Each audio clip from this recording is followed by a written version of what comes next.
Mystical. 10. Yep. 10. You're on part 10. 9. Oh God, the color changed. My eyes. 7. I mean, at least at least it's not white 4. 3. because 2. 2, 1, 1. Come on. 0. You stole my line, damn it! Kids. Sorry. 1 to the 2 to the 2 to the 3. I like good. Anyway, 1, little 2, little No, 3, like little. anti. I, Sorry. Really Anyway. immature of me.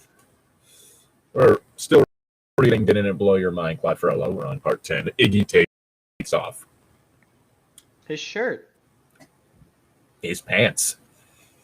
And his. Oh, this is turning into an erotic story. Okay. Again, if it was just outright smut, it would be less less uncomfortable than it is. Yeah. Said it already. The fucking smut recommendation we got from Ichi-tan is less dirty feeling than this story. I don't Also, know what this- you're talking about. I'm having a huge bonheur. Also, the story in said smut's just better written as well. Like, I'm not kidding. It is actually a well-written story. Anyway, around midnight, All I got from that is you like smut. most people do. At Denisha's Paris home, the Minister of Justice is discussing Francois' alibi and his protege's love life. Oh, god damn it, I get a long one. Oh my. Over a midnight supper of cheese, fruit, bread, and wine, I recounted to Claude Francois' alibi and of the student's current romance. I also told him of Jeanette, who helped with Francois' jailbreak. It was while we wound our way through the Palais' secret passageway that Jeanette confessed discovering that lever underneath the plant stand. She replaced the key just as it was, Claude. It was Gerard who caught her, but he remained in your study long enough. Oh, look! More fucking ellipses! Claude nodded between bites, then said bitterly, Okay, that one at least kind of makes sense. That could actually be trailing off. yes, it could be, but at the same time, this story has given me to the point where I don't like any time ellipses is used in here. I guess it's like fucking Pavlov something or other. I don't know. It's Pavlov's dog. Yes. Claude Have nodded, you, Pavlov? basically. Claude nodded between bites and said bitterly, "Long enough to find that key, then put Renee's plan in motion." He sighed, pouring for himself another glass of wine, then continued his assessments of Francois and Jeanette. They are a good match. They both share, well, let us say those youngsters are like 2 peas in a pod. He allowed himself to laugh, then told me he hoped all was well with Iggy. Daniel McMullen is presently with Gerard. In time, I hope he'll catch up with Renee Robinette and that box. But I mentioned to Claude as I helped myself to more bread. I can actually relate to that because I like bread a lot. If I should make a few time trips and possibly uncover what really happened to Theodora's box, Claude smiled, replying, Theodora's. Not Theodore's. I Put said Theodore? Theodora. I said I Theodora. swear you said Theodore's box. I said Theodora. Claude smiled, replying, "My love, that won't be necessary. You are aware of changing the outcome."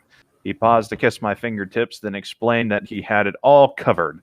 Claude revealed that while he was visiting my father in my time, he had contacted Fern and requested that she make a few time trips in regards to the mystery surrounding the box. Of course, I understood this and expressed hope that Fern would uncover something important. That's exactly what she did when she sent a message via the pager. "My goodness," Claude said as I flipped open my pager. "Our woman in time works truly fast. It's time travel." I replied, "and wait till you read this report." Fuck. Okay, We just I got just- a letter. Sorry. No, because the whole thing of the mention of changing the outcome. We have yet to actually get any sort of like basis for what the rules of time travel are in this world, because we haven't had it small scale. Harry Potter's a good example. The thing with the time turner is that if you put any thought into like what's going on, it's clear that it's a predestination timeline. Mm-hmm. Because it's the whole thing of like Harry and Hermione went through that series of events, certain things happened, and then when they traveled back in time, it turns out that some of those things that happened were because of the fact that they went back in time. Yes. Meaning that it's a predestination timeline due to the fact that they did whatever they experienced was going to happen regardless. Or it was going to happen because of the fact they went back in time. It was a closed loop, basically. Or a closed system. Mm-hmm. Like there were no threads.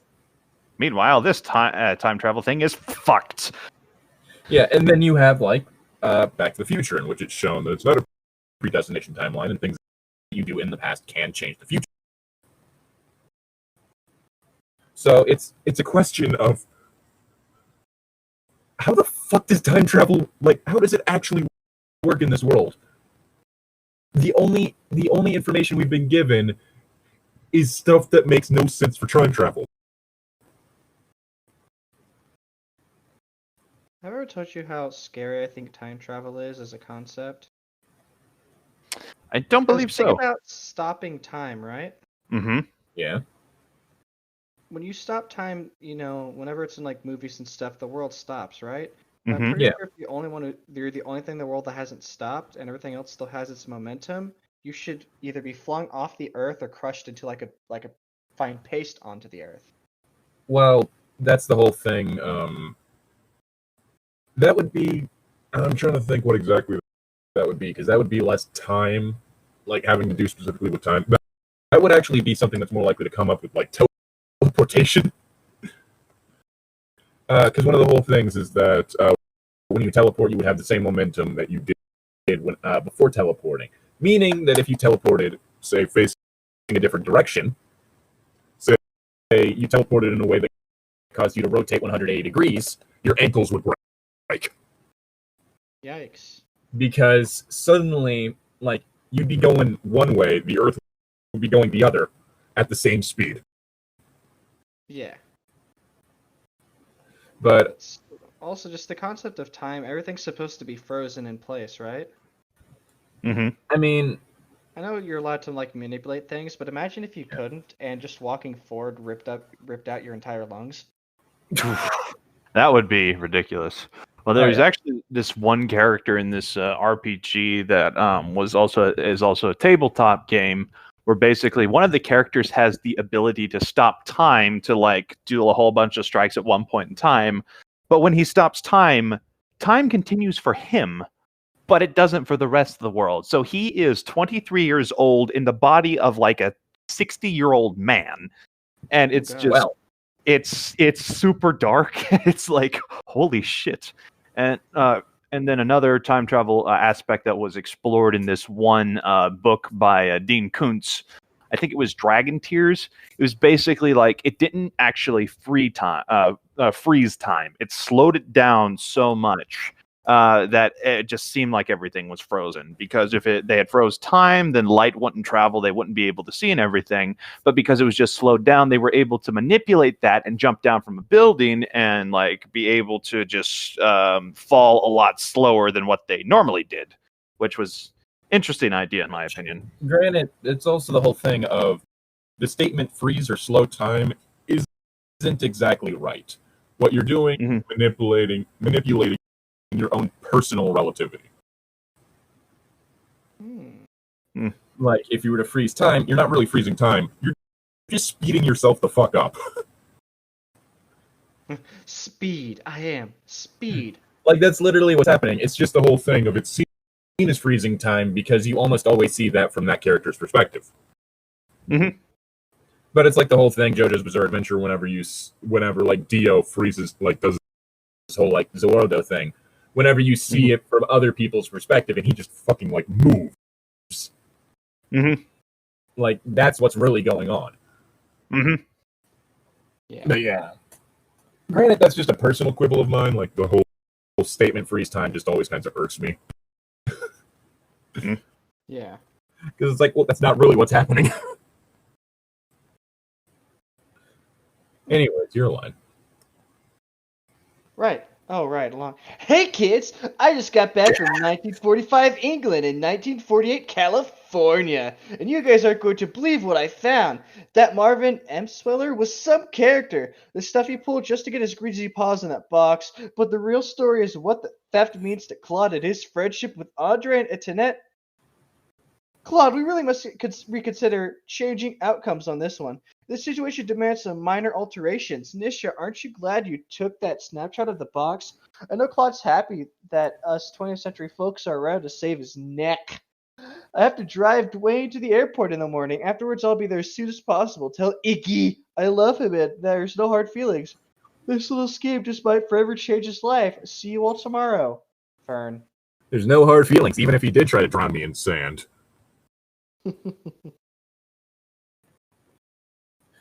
Also, are we going to finally figure out how the fucking time travel works at this? What school of thought it is? I doubt it, but we'll see. Oh yeah, and there's also the third option outside of the two I mentioned previously, which is the branching timeline, aka multiverse theory, in which changing the past doesn't change the future. It creates a branch in the timeline where your actions have created a new future. The old future still exists. You just can no longer access it without going back in time further and stopping yourself from undoing the change. It's like, dog, we don't do that here. Yeah, basically. There's the whole thing. So all the different timelines still exist. It's just a whole thing of what led to them. Well, Claude flatly said after rereading the message. Fat has uncovered implications. Holy shit, that is not the right one. That's old-timey radio personality. Yeah. Fat has uncovered implications for me, for my friends. But this Imswiller person, it was his actions that ultimately caused I almost said Danielle instead of Daniel. Daniel's expulsion. Danny DeVito. Hey, it's me, Danny DeVito. Trash man. I throw garbage, and I start eating the garbage. And then I get sick because I ate garbage. I'm the ass man. I eat ass. Get in the ring, and I just start eating ass. Got up table. What? I eat ass. If Danny DeVito on cameo, maybe we could pay him to put a video up of him, pay him to record a video of him saying that. Oh, I don't want to do that to that poor man. He'd be getting money for it. Chris Hansen has a cameo account. What? Yeah. Anyway. Got up from the table, put my arms around Claude's shoulders, and tenderly said,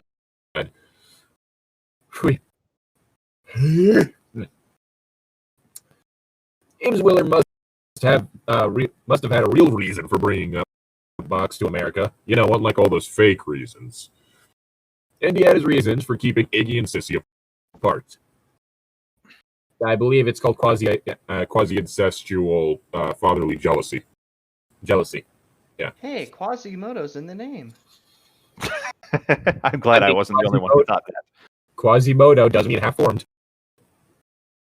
Isn't Claude such a great surrogate father to name his adopted child whose mother he killed half-formed? At least it doesn't call him half-breed or mutant. Half-bred. He's a half-breeded mutant. Claude rose from the table, took me in his arms, and kissed me. Then he reassured me that Fern was right. Danielle and his and his Danielle? Danielle and her lady love may well reunite after all this, my dear. Claude's mouth broadened into a smile when he added, for your information, I've already contacted Jacqueline. She is to locate Mademoiselle Sissy Emswiller. God, her father must have hated her to give her that name. Perhaps uncover more of this mystery. He kissed me again, led me upstairs, finally saying that Daniel will come through for me, for I can feel it. I can feel him coming through for me. I hope so. But what if he screws up? He's not stupid, but there's always a chance his cover will be blown. Oh, wait. There's always a chance his cover will be blown. Then what? Claude, let us hope Iggy will crack this case and bring home a couple of nasty thieves. I can't do that song. I'll be the roundabout. Let's see what Iggy's up to.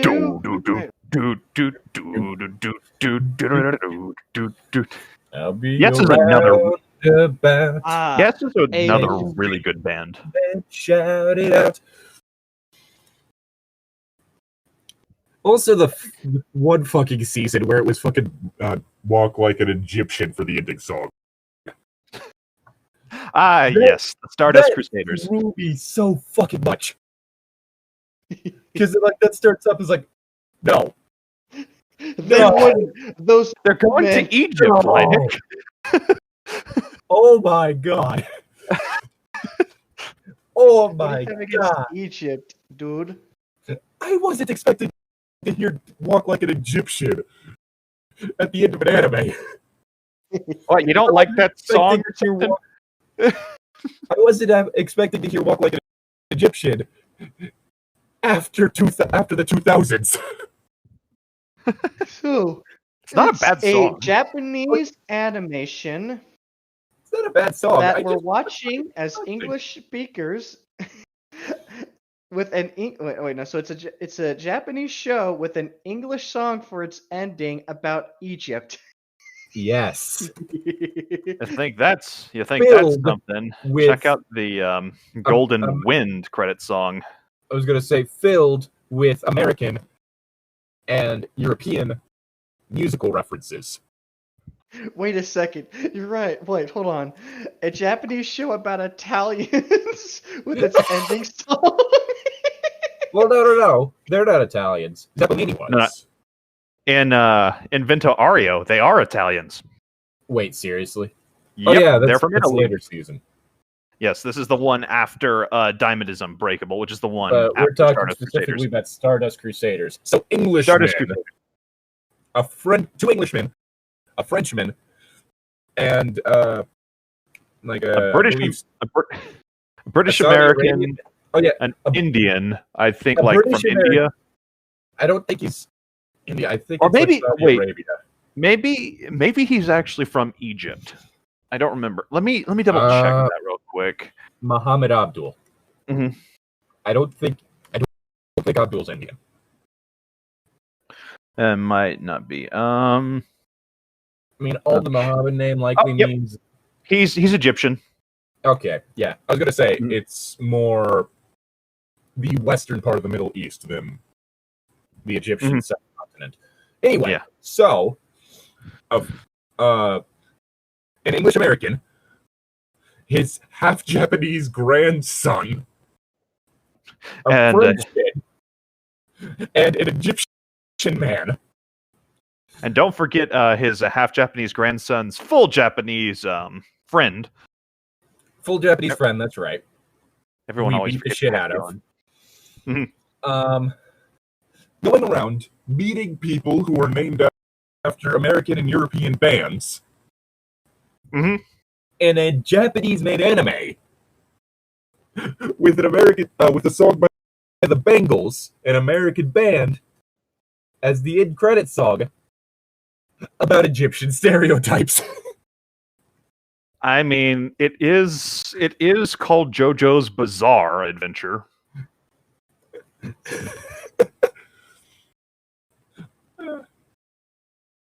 Oh yeah, also a Boston Terrier named after Iggy Pop.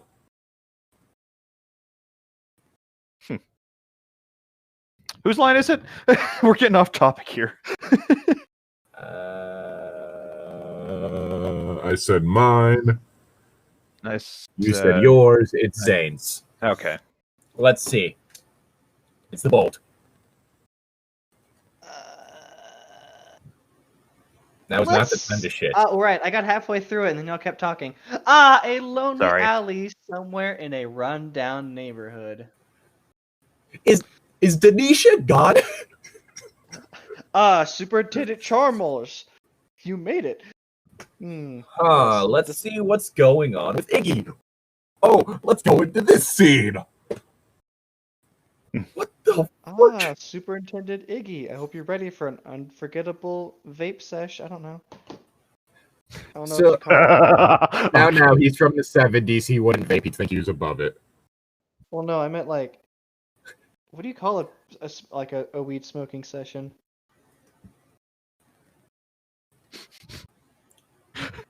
A sesh. Sesh just. Superintendent Iggy. I hope you're prepared for an unforgettable session. No, not session. yes, Sesh. Sesh. Shut up. So, man was a Johnny Be Good. I will fucking strangle someone. Why? You know, Suddenly- I kind of like Iggy now. Oh God. Is there a That Johnny Be Good in JoJo? Please tell me there is. Let me double check. It might be a fan character. With the power of my stand. Oh God. Because, we were already making jokes because of Iggy. And Iggy. But dear fucking God. That sounds like a fucking name of a JoJo character. Mhm. What are you? My name is a Johnny Be Good. Actually, yes, there was part 7, I believe, and it was a reference to Johnny Be Good. Oh yeah, this is the one where it's like the universe has been reset type thing. Yeah. All right. Go Johnny, go. Mm-hmm. God damn it. That is a terrifying fucking smile. The guy has like fucking Ichi the Killer smile. Mm. Look at that. The guy with the hat Yes. and the goggles. Yes. That looks like fucking Ichi the Killer. Like all I can think of is that's like Ichi the Killer's face drawn in a JoJo style. Mm-hmm. It's interesting. Anyway, that's an odd name. Haven't I seen you before? Gerard scrutinized this little man. Johnny's shabby brown tunic was tattered and soiled. The tights sported a hole in the left knee. But those shoes!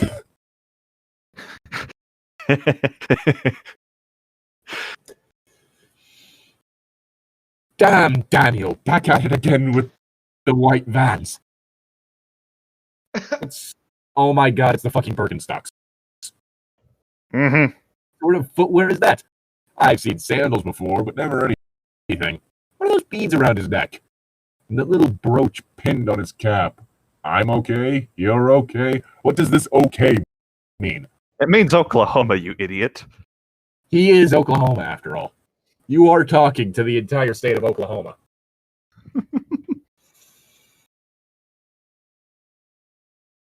Again, there are so many things I hate about this. Partially the fact that they're in France. Mm-hmm.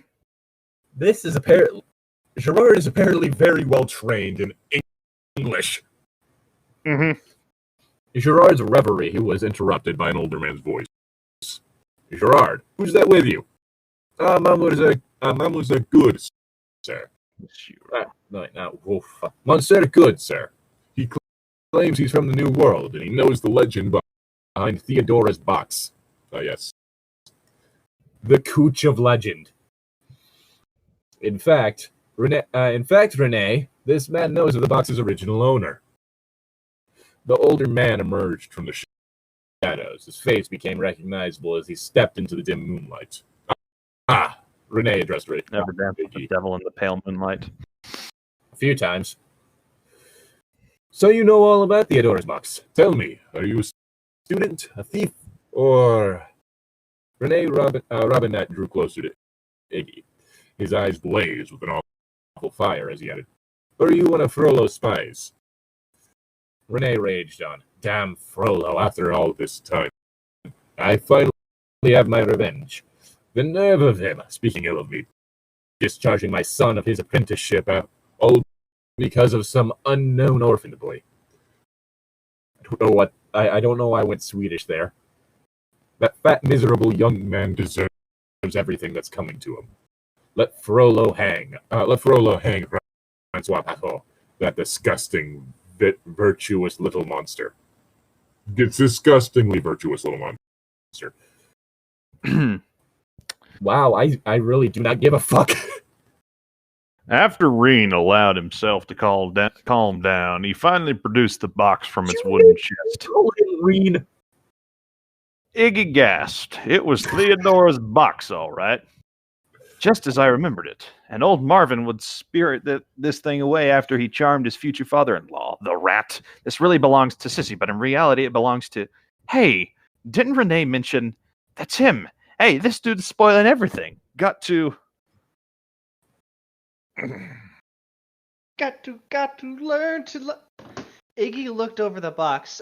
May I? He asked with his hand extended. Renee nodded and handed the box to Iggy. Without saying a word, Iggy examined the box close up. Even in the dim light, he could see the sparkle of gemstones and the gleam of the fine gold. He was about to lift the lid when the idea came to him. Iggy turned to Gerard and Renee, saying to both, Hey man, I hope no one's followed you down here. You know this town's full of all kinds of dishonest types. Hey, who is that coming up behind you? Ah. When men turned around, Iggy saw his chance. Renee laughed, turned to face Iggy, saying, There's no one following us. You... Come back here! Before Renee and Gerald could act, Iggy had the box and was presently tearing out of the alley. He was gone. The funny little man with the strange name was gone, and he had the box. Renee panicked because he knew that his plan to ruin Frollo had been foiled, but after a few seconds, a slight smile spread across Renee Roman's face. No, Gerald, all is not lost, for Frollo had yet to produce the box. For all practical purposes, the box is still missing. This is so fucking stupid. Patel will still hang for theft and time travel. There is so... I hate it. I hate the fact that they fell for that. I think it's funny. No. No. Just... Oh, these really badass guys fell for the oldest trick in the book. Now Iggy's bolting with the box. He's got Theodora's box and no one can stop him. Oh my god.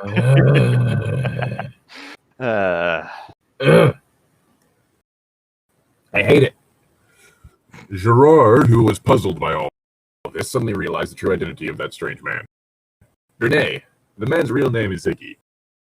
I know because I saw him at Notre Dame Saturday morning. Renee Robinette immediately raged that he had got his hand, that when he got his hands on M.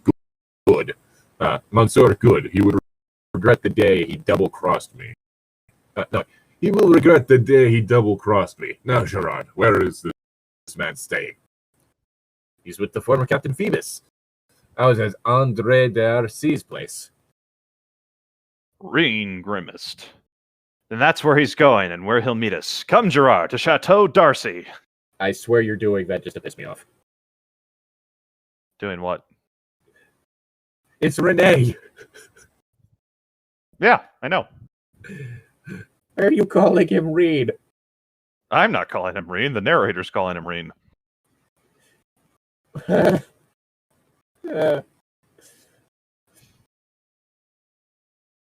It is Zane's turn.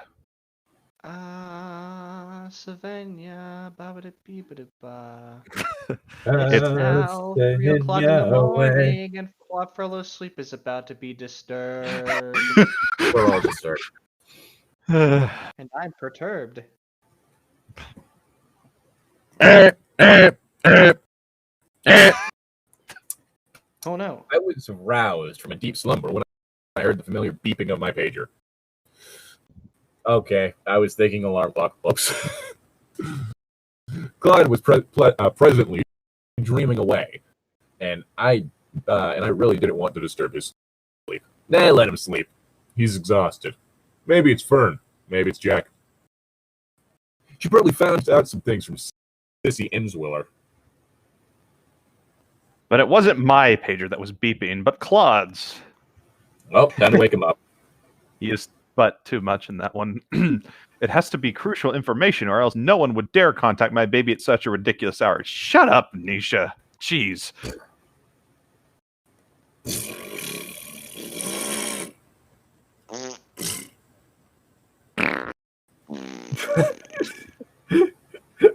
That's just how done with this story. Bullshit we are. Claude, We are children. Claude. I softly said as I gently shook him from his deep slumber. Sugar bitch! Oh, britches, sorry. I got really excited. Sugar bitches. Your britches are calling you. To this Claude laughed, and forcing himself fully awake, reached inside his pocket and removed his pager. Darling, could you light that candle? I now have a new pet name for my next significant other. Hey, yo, sugar bitches. He said, ow. Ow. Wait, I think I have one more. He sat up in bed while I lit the bedside candlestick. I also reached for my flashlight in case he needed more light. Oh. And he did need more light. And he said to me, aim that beam over the screen, my love, for I can't believe what I am reading. I guess it's not backlit. Claude sat up again while I held on to him and stroked his soft gray hair. He handed the pager to me, saying, it's Daniel. He has the box, and he's heading back to Chatala de Arsi. When I read the message. When you said darling, that was the video that came to mind. I don't know. All that ever comes to my mind whenever I hear darling is Mia. Yeah. That snake Mia's the better darling sayer. Going. Whoever this 02 person is, they suck. Well, The show sucks. The show started out good and then fucking nosedived. Mm-hmm.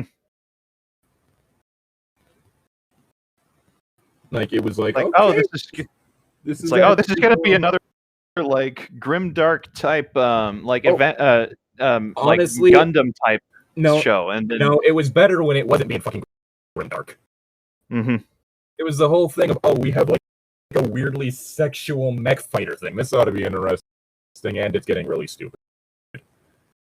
They're trying to make it serious.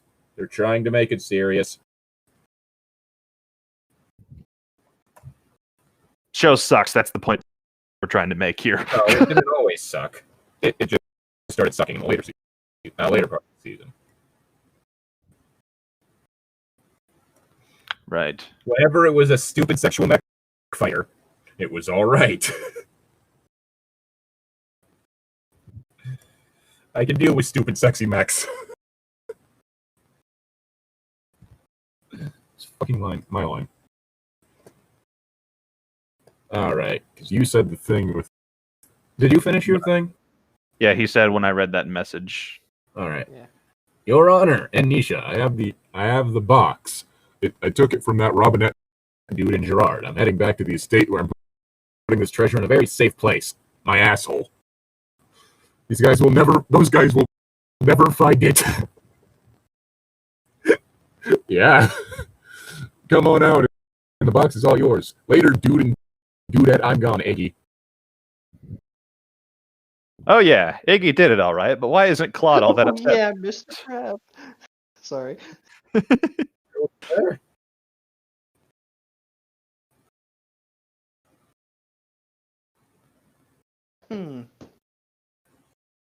Indeed, Claude Frollo's expression changed when he reread Iggy's message. He rose from bed and began to dress, saying, Nisha, my dear, I'm so glad to have you in my life.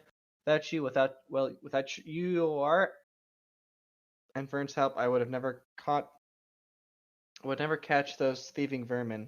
Sorry, pudding brain. Big hit. Hard. But Claude, that's what this is all about. What have I done? And where are you going? I spilled pudding brain all over the table. Darling. My Darling. voice is partially shot. Though I'm pretty sure I can't ever really get into the registered meal. Darling. Darling. There's like this slight lilt at the end if memory serves. Also, what's all this I keep hearing about murderous crows coming out? Or murder hornets? What? I don't know. Apparently, the next disaster that's happening in 2020 is hornets. That might have to do with the fact that because of like issues with like global warming, hornets aren't like dying off during the winter like they should. So they've started creating super nests. Oh. Ah, lovely. The I'm not assholes of kidding. the insect world. That's actually happening. That's a thing that is happening. Because it's not getting cold enough in winter for their nests to be destroyed. Well, sounds like I need to get the flamethrower out. And so the old nests just start getting built upon more. And so it just creates fucking super colonies. Again, I think I'm going to get the flamethrower out. Claude smiled as he adjusted the belt on his black doublet. I'm heading back to the Palais, where a certain footman is about to meet the business end of my rack. I'm sorry, what? I'm thinking he's meaning torture rack. Oh, shit. Okay, we're not Murder talking... hornets in the U.S. The rush to stop the Asian giant hornet. Oh no, that's worse. Who the fuck brought Asian giant hornets? Those things are horrible. They spray acid. I'm not kidding. Well, I was initially kidding about the flamethrower, but now I might not kid about They're that. like the size of my fucking thumb. Mm-hmm. They are... Oh my god. Who brought that to the U.S.? Chinese one of you wasps are mother- following killer bees into America, and Which one of you so I don't think anyone's motherfuckers- doing it directly. It's just kind of happening right now. But there's no way that they'd be getting over without some form of human intervention. They can't fucking cross the ocean. Yeah, I don't know what the fuck. They the made a story nest is. on a boat. Like, Africanized honeybees, aka killer bees, were brought over to the U.S. intentionally.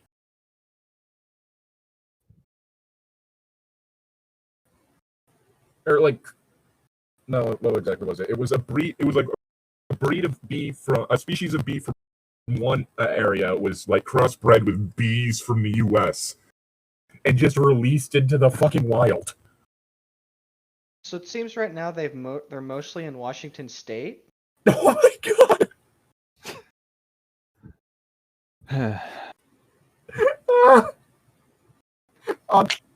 Those things are like, you don't get how bad those things are.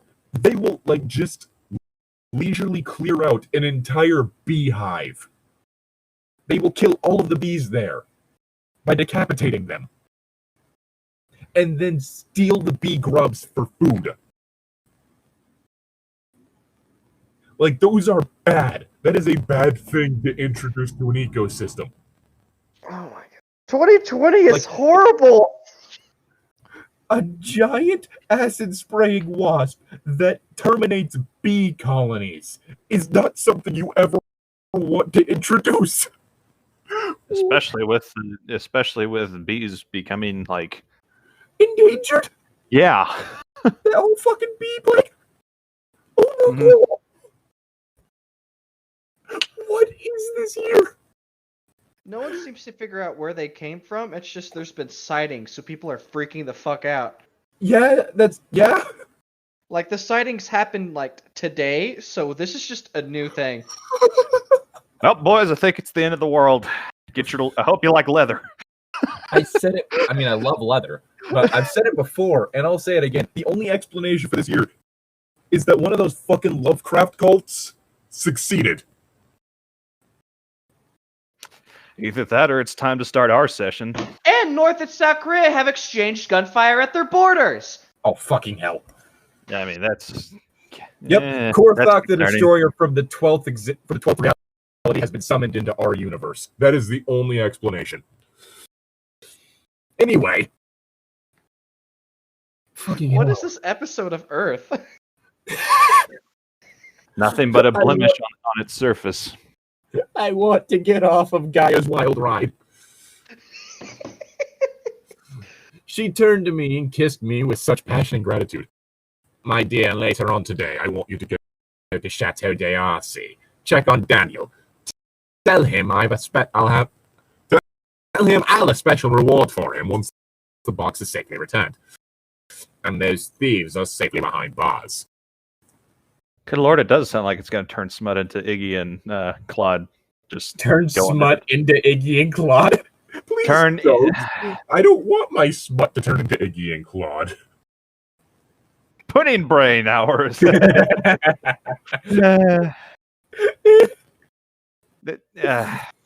I'm not going to repeat myself. I think y'all knew the gist of what I meant. But anyway, after Claude left, I began to think that this was all stop using fucking ellipses. Ah! Yeah, that's why Claude was fucking dash for once in your life.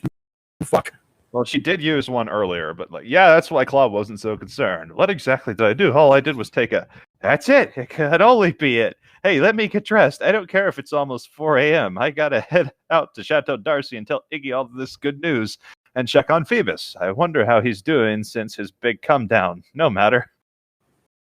Well, since his big come down, he's been big coming. God damn it, Llytic. All I can think of is that one fucking Schwarzenegger clip.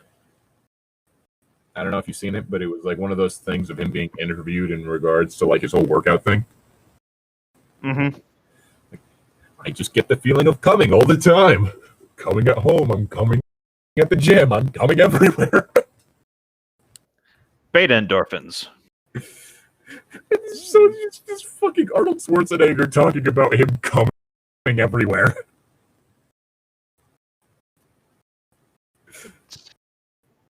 That's some information that you've given me. You're welcome.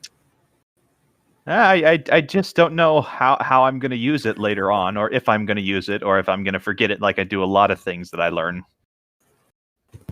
I like that option. Can I join you for that one? Can you find the video? No. Yes. No, I don't want that. You don't have to watch it. But it's going to be a chat. Give me the steak. No, not that. I hastily donned an old, long, black calico dress. That's my that made me look more like a black Dr. Quinn than a stylish Parisian. With a flashlight in hand, I made it out to the stable behind my Paris house and hitched that 19th century buggy to Bluebell. Who's Bluebell? She was my new Morgan Howers, given to me by an up-and-coming abolitionist named William Lloyd Garrison. You see, I helped him edit this new publication called The Liberator. Mr. Garrison was extremely impressed by my talent and way with words. So he gave me the stunning Morgan mare. Yes, time travel definitely has its rewards. Traveling by horse and buggy, I knew it would be a while before I reached the estate. I just had no idea that someone would be waiting for me. It's me! I was about to say DJ Khaled. DJ Khaled! We make the best music. Only the best. Nisha arrives at the Darcy estate and enters the old barn where Iggy McMullen had stashed Theodora's gold box. But someone's watching both Claude's 14th lady and the old hippie. Read on. Give me a sec.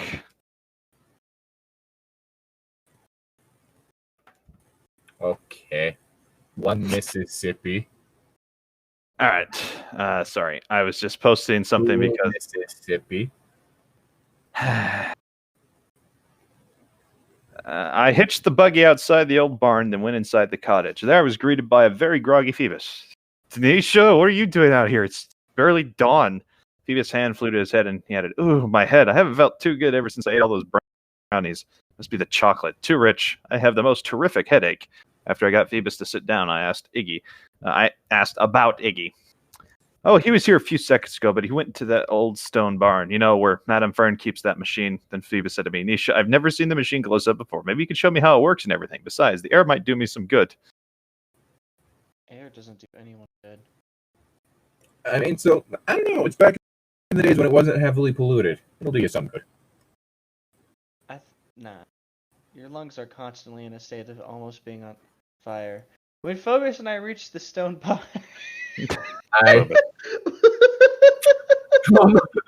Hello, Pudding Brain. Are you there? Yes? Can you not be? I need my solid big boy brain. Hello, Pudding Brain. It's me, Zane. Could you not? I have a question for Pudding Brain. Why? When Phobos and I reached the stone barn, Iggy was already inside the Chevy. Odd, I originally thought that Fern would take the car back to the 20th century. Rather, she thought it best to let Iggy stew with the car so close yet so far. Fern had the keys! Anyway, I asked Iggy about the box, and he replied, "Hey, babe, don't sweat it. I got the old Theo box locked in the trunk, safe and sound." He turned to Phoebus and said, "Hey, Jethro." Hey, B. "Hey, Peter. How's your head?" Phobos said he felt a little better, but... Hey, Peter. Nice cock. "Hey, Peter. I turned myself into a pickle. I'm Pickle Joe." Oh, God damn it. Hey, Peter. Nice Peter. It was a bit too much for my system. I mean, I can eat almost anything with those brownies. Oh, my God. He got erupted. "Don't blame the chocolate, man. Their secret ingredient was the culprit." What the fuck is going on? Am I bubbling again? You're mumbling, you were giggly, and you were doing a stereotypical Indian accent. Anyway, I asked Eddie about the box, and he replied, "Hey, babe, don't sweat. I got old Theo's box locked in the trunk, safe and sound." He turned to Phoebus and said, "Hey, Jethro, how's your head?" Phoebus said he felt a little better, but that chocolate was a bit too much for my system. I mean, I can eat almost anything, but those brownies. Iggy interrupted, "Don't blame the chocolate, man. The secret ingredient was the culprit." Iggy turned to me and said, "Don't worry, Nisha. My acupuncture gold. Acapulco. Days are history. Acapulco. Might as well let old Nub have it than let the cops bust me for... Hey! For some reason, with the phrase, "Hey, Jethro, how's your head?" all that popped into my mind was, what that mouth do? Welcome to What Are We Reading After Hours, where we go off the fucking rails. More so than usual. I've been kind of spicy this week, and when I'm spicy, I am both, very sarcastic and very sexual, even more than usual on both accounts. So... Yeah, I hear it. Yeah. I can hear both the sarcasm and the sex. I can hear my heart beating in my ears. What is this? Mood. Maybe your ears are Oh, bleeding. hey, it's that fucking elf graveyard all over again. He changed the subject as he asked Phoebus if he wanted to see the inside of the car. Not here. Sure, replied the former soldier. Iggy showed Phoebus everything. The engine, the interior, the radio, the trunk. He spent a lot of time in the trunk. Wow, and this is how 20th centurions get around? Fabulous. How do you start it up? Iggy said that he needed the keys to start the ignition, but Fern don't know I can hotwire a car. Yes, let's hotwire a time machine. It's a great idea. Remember the last time I did that, I was embedded in a wall. Hey, yeah, I can make this baby go anytime I want. But since I promised his honor. There's just then I felt someone grab me from behind. Oh no. One arm grabbed my arm and twisted it behind my back. The other held a sharp knife dangerously close to my throat. Right away, I knew his voice. Gerard. Not the sound, mademoiselle, or I'll slit your throat. I don't know. I was trying to do French and it then just turned into something different. Do it. He motioned to the other man who emerged from the shadows. This man came up from behind Phoebus, knocking him flat to the floor with a blow to the head. I tried to scream, but Gerard held me tighter. The knife was barely touching my skin. Poor Iggy. All he could do was try to run away, but the other man caught up with him and said, "So, we meet again. Pity that your pretty friend may die, but she will unless you produce that box and produce it now." Iggy! Fidgeted Also, well. good. Oh, sorry. I was going to say, good to know that the trained soldier got fucking one-shot. Hey, he's coming down, dude. Cut him a break. Yes, but there's also the whole thing that he's consistently just been portrayed as an idiot. Mm-hmm.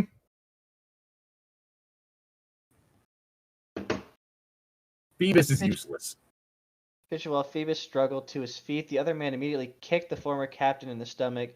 Poor Phoebus writhed in pain, trying desperately to get up. I suppose that all that hashish had yet to leave his system. Phoebus, Phobia, Philip, Fiberino, moaned and thrashed about in agony. I started to cry when Iggy said to this man, "Robinette, if you want the box, you'll have to take a little ride in this here machine. It's the only way you'll ever get your paws on it. Oh yeah, let Nisha go. She won't tell." Gerard, still holding the knife to my throat, sneered, "Oh really? If I know her, she'll go straight to Frollo. No, Renee, we must take her with us." Poor Wait, she's getting Phallus. kidnapped? Yes. Probably. Holy crap, something's actually happening in the story. Poor Phallus getting kicked on the ground. Phoebus, the pre-evolutionary form of Melodic.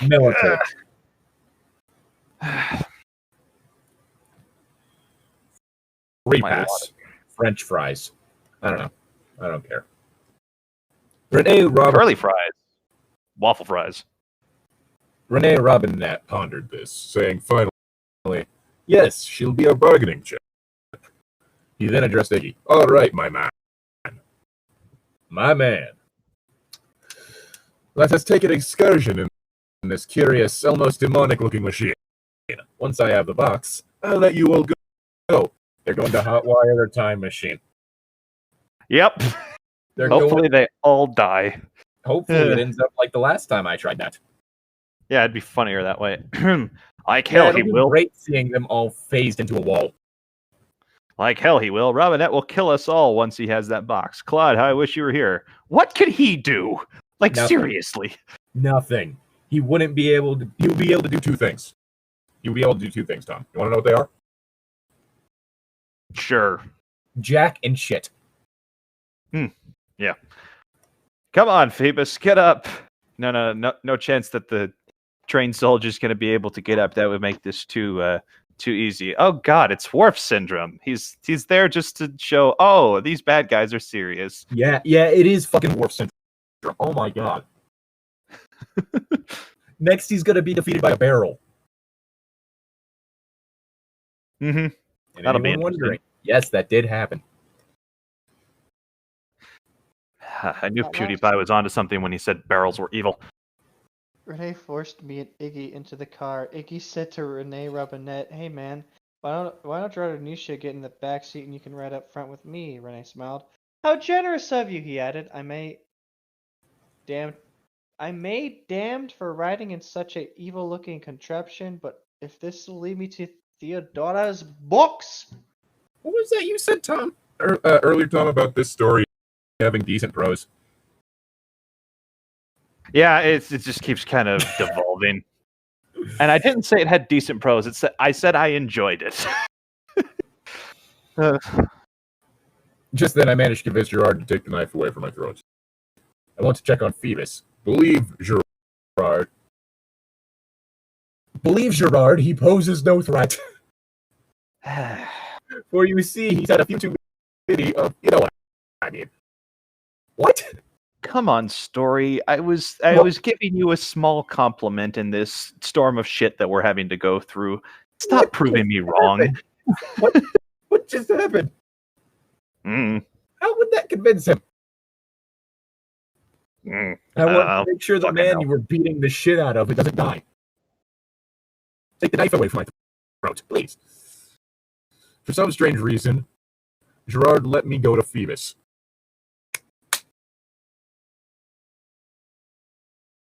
Every day we stray further from my light.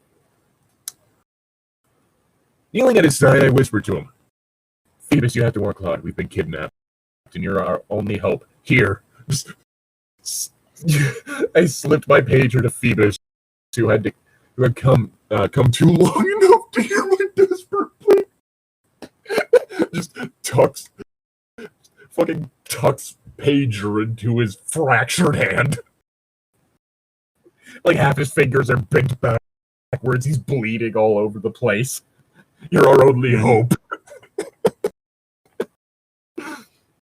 That slight smile was all the reassurance I needed.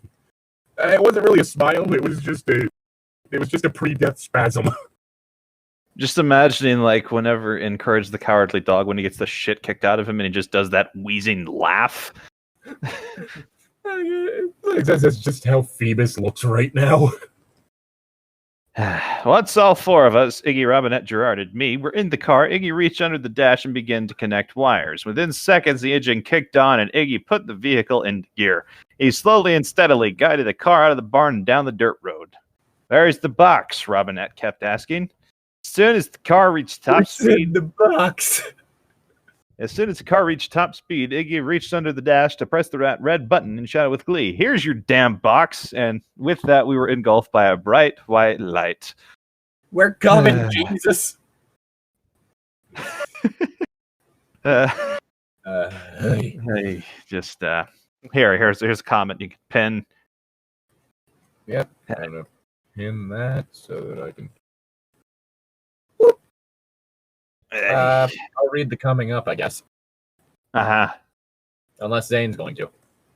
Coming up, Phoebus contacts Claude. Nisha discovers something strange about the box. Claude has a big laugh at Robinette's expense. Oh! I guess Nisha finally found the clitoris. Now I'm just imagining Claude Frollo doing the oh ho ho laugh for some reason. You gave me. Wait, yeah. Next is chapter 11. Whoops. Pudding brain hours. Special thank you to Destiny Bear for supporting us on Patreon. If you like what we do and would like to support us, then consider going down to that link in the description and visiting our Patreon page. And if you want to, giving us some money. I mean, you don't have to. It's entirely up to you. And frankly, there are better things you could be spending it on. Additionally, like, comment, subscribe if you want. And I guess we'll see you next time. Yeah, have a good one. Bye-bye.